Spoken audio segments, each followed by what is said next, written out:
Mi nombre es Emilio Narciso, soy curador junto a Taía Rivero de la exposición Referencias Cruzadas, Arte Contemporáneo de Venezuela en el MAC Panamá.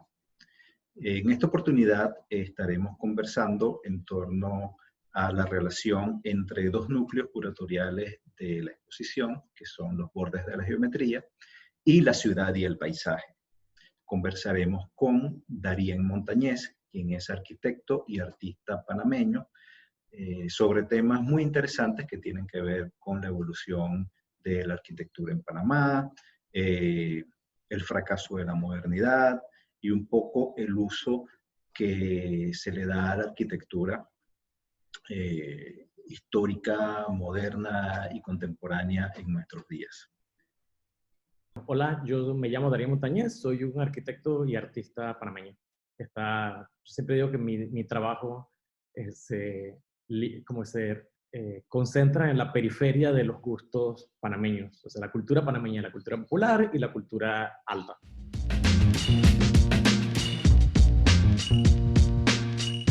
Bueno, la respuesta es facilita, la arquitectura. Mi papá es arquitecto, así que yo cuando tenía que elegir carrera me metí a la arquitectura, pero como todo estudiante era medio flojón. Yo creo que como el interés por la arquitectura que pasa en Panamá, como que empecé a agarrar el gustillo ya bastante tiempo después de graduado. Empecé a caer en cuenta de que Panamá es un sitio bien raro.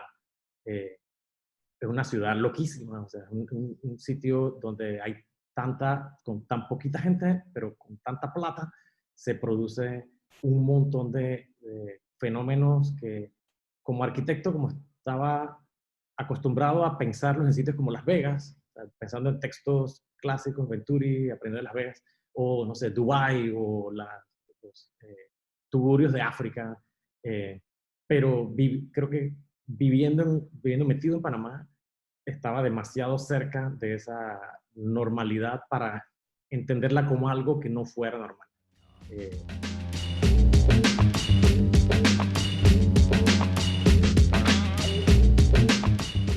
Como que en Panamá, de nuevo, toda la cultura arquitectónica desde el siglo XX está como bien amarrada en ver la arquitectura y el arte como un todo, ¿no? O sea, como pensar en la arquitectura como un medio para exhibir arte, como un lienzo donde puede, no sé, Le Corbusier ir allá a intervenir una casa hecha por la vecina.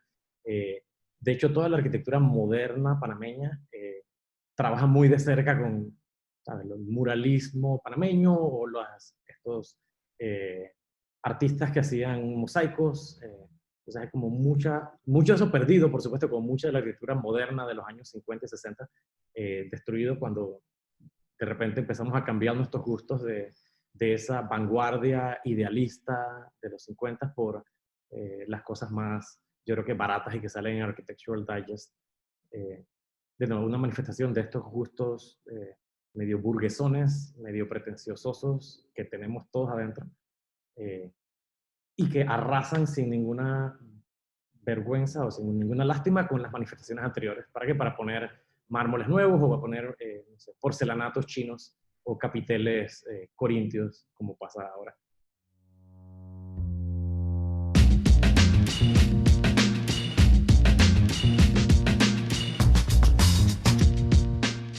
Bueno, pensando en cómo la arquitectura, la ciudad de Panamá o la historia de Panamá ha sido como una fuente de inspiración para mi trabajo artístico. Yo tal vez, empezando como a mirar la manifestación arquitectónica de la ciudad de Panamá a distancia y como una combinación con esa historia complejísima de la zona del canal y de esta, digamos, quinta frontera, tercera frontera, de un enclave extranjero colocado justo al lado de la ciudad de Panamá, como una otredad que está al otro lado de una línea invisible. Ese asunto de la frontera de la zona contra la ciudad y estos dos realidades opuestas, enfrentadas, o dándose la espalda más bien, genera una ciudad que es otra de esas peculiaridades de la ciudad de Panamá, y que a pesar que la zona del canal no existe desde el 75 y que la presencia norteamericana en teoría se fue en el 99, todavía hoy, veintitantos años después, ese sitio, esa frontera es un sitio donde esa cicatriz todavía se lee. Entonces, lo que a mí me parece fascinante, o sea, yo nací en el 77, el año que se firmaron los tratados. Entonces, en mi infancia yo siempre me acuerdo de la frase la zona, o sea, como vamos a la zona está allá y la base estaba ahí. Yo tengo una prima que trabajaba en una base, entonces era como esta cosa que yo nunca entré a una base militar, pues no podía entrar a las bases militares, pero yo me acuerdo de ir a Amador y pasar al lado de la garita donde estaban los guardias de norteamericanos, parar en la gasolinera, poder comprar soda Dr. Pepper y, no sé, papitas fritas Granny Goose, cosas que no existían en la realidad panameña. Eh, entonces, como que esa otra cosa que está muy presente en mi memoria, entonces, por lo tanto, yo la entiendo como una realidad distinta y me parece como sorprendente cada vez que cuando daba clases en la Universidad de Panamá y hablaba con los estudiantes y hablaba de la zona, que ellos no entendían, en su cabeza no existe porque habiendo nacido cuando ya la zona no existe, o sea, muchos de ellos nacieron después del 99, así es que era una cosa del pasado que no se enseña en los libros de historia de Panamá, o que se enseña muy someramente o muy idealísticamente. Eh, Así que es como un vacío en la cultura del panameño. Esos conflictos, de nuevo, son un terreno fértil para traumas y para como que rascar llagas, o para fomentar un diálogo que yo creo que es muy necesario. Todos vemos la ciudad partida en dos. Cuando uno ve una foto satelital, un lado es verde, el otro lado es gris, un lado es denso, el otro es suburbano, y esas diferencias, esa bipolaridad no tiene explicación hasta que vemos la historia. Entonces, eh, como una manera tal vez yo mismo de rellenar esas lagunas en mi educación. O sea, muchísimas cosas yo tampoco entiendo. No hay cosa que me guste más que meterme como a leer libro viejo. Entonces, esto de reconstruir la historia el dibujo de esa frontera artificial, cómo se negoció esa línea, cómo se trazó, dónde estaba. Todos medio que sabemos dónde va por la Avenida de los Mártires, pero exactamente es una línea, en qué lado estaba. Me metí como en una guía muy larga de tratar de encontrar mapas con suficiente escala para que mostraran la línea, si iba por la mitad de la calle, si iba por un cordón, por el otro, y de ahí entonces, con esa información, en algún momento en la Casa del Soldado, aquí en Panamá, eh, me invitaron a participar en una residencia y entonces trabajé sobre esos temas. Entonces, hice tres cosas. Un linograbado de una mancha que se llama tachón, que era la mancha de la zona del canal, eh, que es una forma que si uno ve mapas de principios del siglo XX, está ahí presente, pero que esa mancha ya no existe, por supuesto. Entonces, cuando uno las, la plasma manchada de negro como un manchón, parece una mancha Rorschach, una cosa que es ilegible y que nadie puede, o sea, muy poquita gente lo reconoce como lo que es la forma de la zona del canal. Eh, la idea era, bueno, hice 75 y eso estaba ahí tirado en una esquina en el piso. La idea era que fuera también una edición que la gente se la fuera llevando. La otra pieza que hice se llamaba Borrón y era dibujar en el piso de la sala los linderos de esa frontera de la ciudad de Panamá con la zona del canal. En tiza, así que hice un dibujo, un mural en el piso perecedero, que el día de la inauguración, como fue gente, dependiendo de cuánta gente había, tratabas de no pisarlo, pero inevitablemente se iba borrando. Entonces era una pieza que fue cambiando, que básicamente al día siguiente quedaba muy poquito, todo el mundo se llevó un pedazo en la suela de la zapatilla, eh, pero era una manera de tal vez hacer un comentario de cómo esa frontera que está muy claramente marcada en los tratados originales, en realidad desde el primer día empieza a erosionarse, empieza a desaparecer y está ahí, no la vemos, pero bueno, el piso quedó, básicamente la galería tenía instrucciones de no barrer el piso durante todo el tiempo de exhibición. Y la última cosa que hice fue mandar a reconstruir uno de los mojones que marcaban las esquinas de esa frontera. Esos mojones que estaban muy descritos con mucha claridad en el tratado. Era una caja de concreto de 1 metro por 1 metro por 1 metro con un poste de acero de creo que 60 centímetros de altura que decía CZ por Canal Zone de un lado y PA por Panamá del otro lado. Y la idea era que se colocaran esos 6 en las 6 esquinas de esa frontera original. Esos monumentos yo no tengo evidencia de que se hayan construido. Yo sospecho que nunca se construyeron. porque si es una cosa masiva y tan grande, tenía que haber, debe haber quedado algún tipo de evidencia de ellos. Entonces lo que yo hice fue mandar a reconstruir. Pues, contraté un taller que me hicieran uno con esas medidas y lo único que le di para construirlo, ningún dibujo ni nada, solamente las instrucciones, la descripción que aparece en el tratado. Entonces en la exhibición estaba como pegado en la pared una fotocopia de esa página del tratado del INDER, el tratado fronterizo, y luego el objeto, que por supuesto que no lo mandé a hacer de concreto, sino de alucobond. Como la idea era como usar materiales eh, como de la manera común que se construye rápido, barato en Panamá hoy. Así que era una caja de alucobond con un poste arriba con letras recortadas en vinil recortado. O sea, básicamente una versión povera o una versión panameña del siglo XXI de los materiales tal vez más nobles que se especificaban en el tratado original. Y entonces era de un mamutreto, un checherón, o sea, 1 metro por 1 metro por 1 metro, es como el tamaño de una lavadora. Entonces la sala de exhibiciones de la Casa del Soldado, que no es tan grande, encima tiene este chechorote ahí en el medio. Y lo que me encantaba era que el día de la inauguración, en realidad eso quedó lleno de copas de vino, era el sitio donde la gente se apoyaba para tener una conversación o ponía la foto, el papelito el folleto de la exhibición. Entonces se convirtió como en esta pieza de mobiliario invisible, más que una cosa, una pieza, no sé, propia o bella para ser admirada por el observador, era un chéchere más que estaba puesto ahí medio que estorbando. Entonces, digo, me encantó como esa metáfora adicional de cómo una frontera es una construcción artificial que la gente mal que bien ignora, especialmente la zona del canal, que tenía cerca en un momentito, pero la mayoría del tiempo era simplemente una línea invisible que se cruzaba sin ningún problema de un lado para el otro. Así que sí, yo creo que pensando en esa exhibición, eh, mi fascinación por la frontera y la zona del canal versus Ciudad de Panamá se construyó en esas tres cosas, pero más allá de eso, yo también he hecho una pieza de video que se llama De los Mártires. Encontré en algún momento un archivo histórico, un sobrevuelo creo que es del año 69, tal vez 67, de toda la zona fronteriza entre la ciudad de Panamá y la zona del canal. Entonces, hecha desde un helicóptero, en una cámara móvil, así que es toda marea terriblemente. Entonces lo que yo hice fue como sobreponerlo haciendo un recorrido contemporáneo en ese momento a nivel de suelo, un carro básicamente manejando a lo largo de la frontera.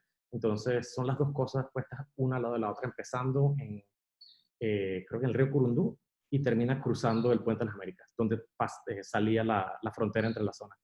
Y eso es de un video que es largo, aburrido y difícil de leer, o sea, es como un palimpsesto, son las dos cosas sobrepuestas una encima de la otra. Yo creo que como una persona que vive en el siglo XXI, la filmación original, que es el recorrido que hacen cientos de miles de personas que entran a la ciudad de Panamá usando esa Avenida de los Mártires, que corre por la frontera, es familiar, es conocida y es este paisaje que estamos acostumbrados como que a ignorar. Cuando lo manejamos, cuando lo caminamos, vamos en automático. Vamos para el trabajo o vamos de vuelta para la casa. Así que estamos caminando encima de una frontera, en una cicatriz, sin ponerle atención. A diferencia, la otra filmación, como de archivo, que es histórica, que es ajena, que es lejana, es mucho más interesante. Pero también es mucho más difícil de entender porque estás arriba, se mueve mucho más. Entonces, es como una sobreposición de dos visiones separadas como 30 años de un mismo sitio que todos conocemos, que todos recorremos y que nunca le ponemos atención. Igual que a esa parte de la historia patria de la presencia norteamericana en Panamá. Es como que mejor, o sea, mirar para otro lado, no poner atención, no nos las enseñan, no hablamos de eso, da un poquito de pena. Todos quisiéramos ser Miami, nos da pena decir que queremos ser Miami. Hablamos Spanglish, metemos inglés sin pena, nos criticamos por hacer eso, pero no podemos evitar hacerlo. O sea, esta relación amor-odio compleja de la compleja situación histórica que creó Panamá, especialmente la ciudad de Panamá y todas sus manifestaciones arquitectónicas. Así que es un sitio, como decía, rico en abono para sea, rascar traumas y hacer chistes o como señalar cosas que no estamos, que no hablamos todos los días. Así que, y yo pienso que esos traumas, esas lagunas, yo creo que carencias que tenemos, entre más común se haga el hablar de ellas o tratarlas o reconocerlas, más fácil se nos va a hacer salir adelante.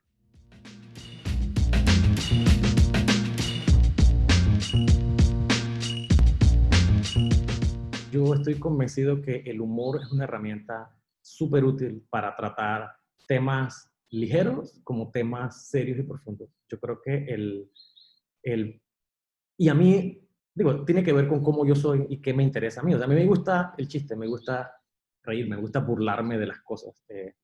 No siempre lo hago bien, me meto en problemas todo el tiempo, pero a mí me parece que es una herramienta que permite arrancar un diálogo. O sea, si te ofrecen un meme o te ofrecen un ensayo de 4 páginas acerca de un tema, el 95% de las personas van a arrancar con el meme y muchos de ellos se van a quedar ahí.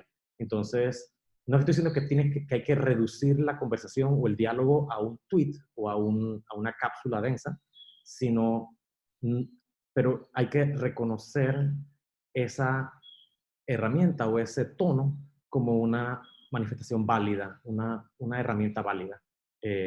Y yo creo que por lo fácil es mucho más útil, porque es un punto de entrada, un punto de partida, que, o sea, especialmente un chiste incómodo, o sea, la gente correcta, que no se ofende, se empieza a dar cuenta de por qué por qué se está encontrando incómoda ante ese chiste, o por qué ese chiste trata de ser un chiste, o por qué no da risa. Entonces yo pienso que el humor es un punto de partida. A mí particularmente me interesa muchísimo el humor. Creo que a pesar que parte de mi trabajo también se trata de, o sea, forzarme a hacer las cosas en serio, o forzarme a redactar un ensayo académico apropiado, o sea, no quedarme en el humor. Pienso que el humor es la manera más efectiva de arrancar una conversación, o es un buen punto de partida para alguien que no conoce un tema o que piensa que no le interesa un tema, de despertar un poquito de curiosidad. O sea, creo que el arte, igual que la educación, más que tratar de convencerte de algo o meterte algo en la cabeza, lo que debe tratar es activar una conversación o activar una curiosidad que te lance en una investigación, que te haga sacar el teléfono y preguntarle a Google, ¿sabes? ¿Por qué? ¿Quién firmó eso? O sea, ¿por qué dónde estaba la frontera? O no sé, ¿por qué este edificio es de esa forma? Entonces yo pienso que es súper importante como una manera de tratar un trauma. Y evidentemente yo no soy psiquiatra, así que seguramente lo estoy haciendo mal, pero a mí se me ocurriría pensar que no sé, un aforismo, o sea, un tweet ligero, un meme, es una buena manera de recordarle a un pueblo que está, no sé, que ha cubierto con un velo el pasado, el Calvario y la cruz, recordarle que hay cosas pendientes y que si esas cosas pendientes no las entendemos, no las atendemos, vamos a estar condenados a seguir repitiendo nuestros mismos errores o a seguir como que con la cabeza metida en el lodo en el que estamos.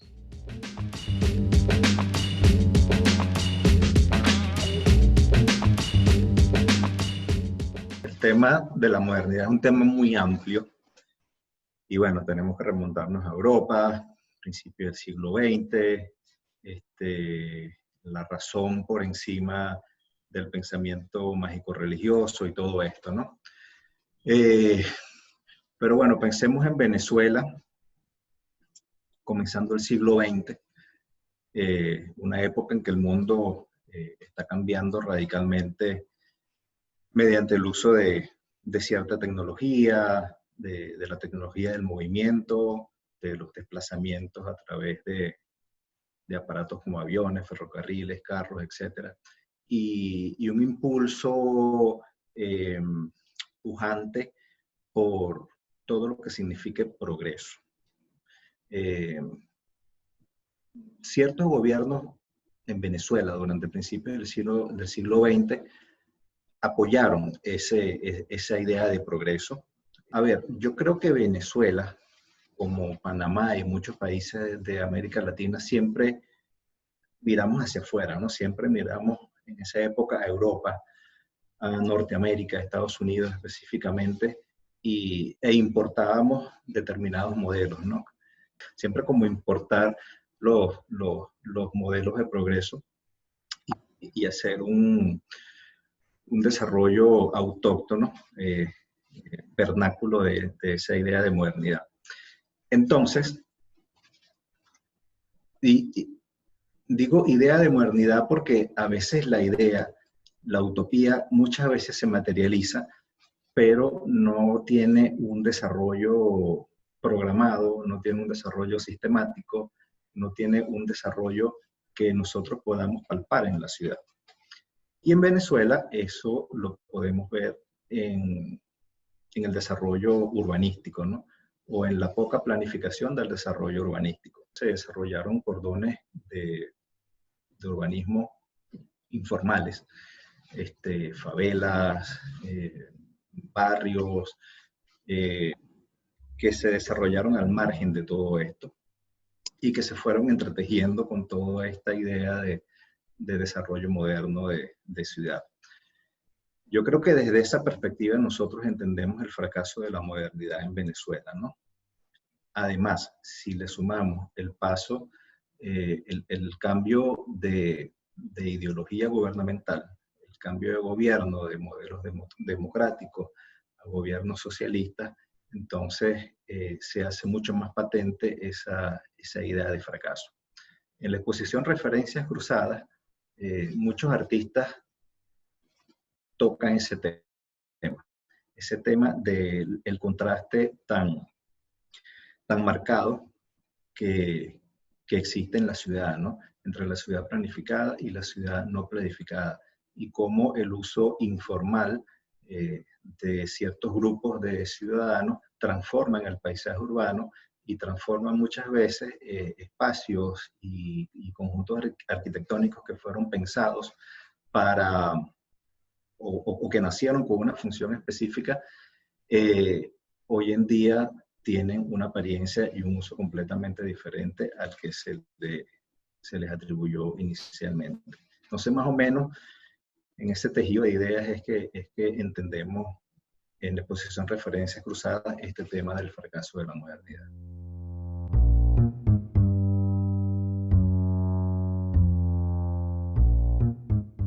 Yo diría que la ciudad de Panamá, igual que lo que pasó en Venezuela, es un sitio que siempre ha mirado para afuera. O sea, desde el inicio de la República, cuando nos independizamos de Colombia, parte de los fondos de los norteamericanos se usaron para hacer que la ciudad pareciera una ciudad, o sea, tuviera sus monumentos. Entonces, hay un monto que se designa para construir un palacio nacional, un teatro nacional, un instituto nacional, un palacio municipal y un palacio de justicia. Y esos edificios se contrata a Gennaro Ruggieri, un italiano, que viene y hace unos monumentos que son así renacentistas, que es medio que ópera de París, norte de Italia, como o sea, que todo el mundo los admira porque son bonitos, están muy ornamentados y se convierten en arquitectura europeizante como un símbolo de la nacionalidad, o sea, como que nosotros somos una ciudad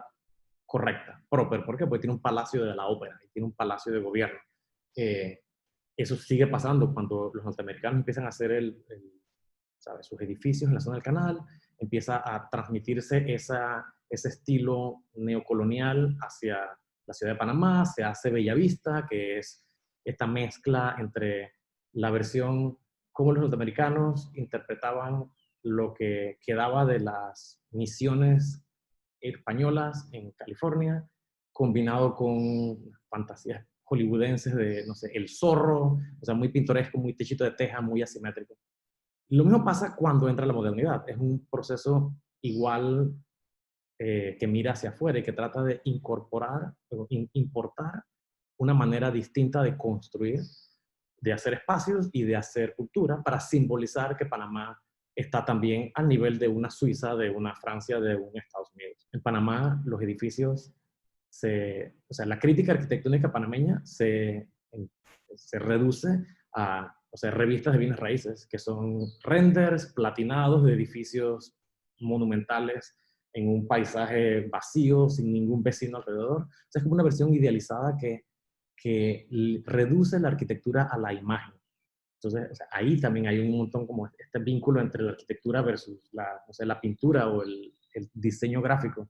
Un proyecto arquitectónico por mucho tiempo es simplemente un render que se usa para vender, conseguir fondos, ser construido, luego se convierte en una realidad y que la realidad por supuesto que nunca es el render, básicamente pues está rodeado de otros edificios. Así que esta conexión entre arte y arquitectura sigue sucediendo sin que nadie le ponga atención, sin que nadie se dé cuenta de cómo la arquitectura en Panamá nace de una versión embriónica que es esta imagen bidimensional, platinada, maquillada, dependiendo de la moda de cómo se hace el render.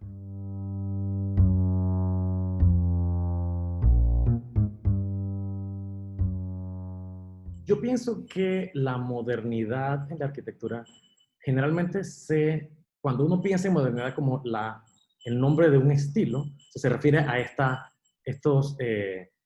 primera ola basada en esta revolución funcionalista, racionalista europea de los años 20 y 30, que se exporta al resto del mundo y que empieza a aplicarse con excelentes ejemplos en Latinoamérica, o sea, en todo el mundo, pero también en Latinoamérica. O sea, en Brasil hay ejemplos maravillosos, Panamá, Venezuela, por todos lados hay modernidad que empiezan a pasar. Esa modernidad que corta con el pasado y lo hace buscando la expresión, es un lenguaje más tal vez abstracto, concreto, o sea, materiales de construcción revolucionarios en ese momento, como un lenguaje de expresión arquitectónico igual revolucionario porque rompía con la manera tradicional de dibujar o diseñar una puerta o un espacio, o sea, los espacios libres que fluían entre ellos. O sea, es una arquitectura que está representando no solamente una realidad nueva, sino las aspiraciones de una realidad nueva. Yo pienso que la arquitectura sigue haciendo eso. O sea, la arquitectura que uno tacha de correcta es la arquitectura que responde a su contexto climático, cultural, social, o sea, que responde a la realidad, que busca resolver problemas y hacerlo de la manera más eficiente, más correcta. Así que yo creo que ese espíritu moral de la arquitectura moderna existe, sigue dándose. Lo que cambia es la expresión, la manera en que se ve.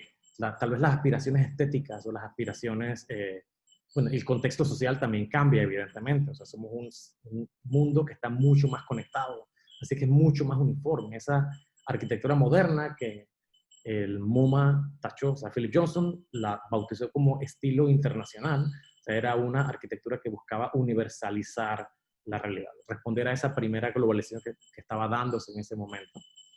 Esas aspiraciones siguen dándose, o sea, ahora el mundo es mucho más globalizado que nunca, y la arquitectura sigue, como decía, respondiendo a ese contexto climático, social, contexto económico, esas aspiraciones, no sé, búsqueda de individualidad sigue estando ahí. Muchas gracias al MAC por invitarme. A mí, sorry por haber dado respuestas tan largas.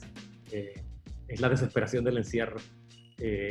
Me encanta que estén haciendo este tipo de cosas. Creo que deben continuar. Como museos, yo trabajo en un museo también, así que estamos todos tratando de buscar cómo reinventarnos en esta nueva realidad, la nueva realidad. Así es que me parece que esta es una iniciativa súper interesante y que ojalá sigamos haciéndola. Y estamos aquí a la orden, entonces más llamen, estoy bien aburrido.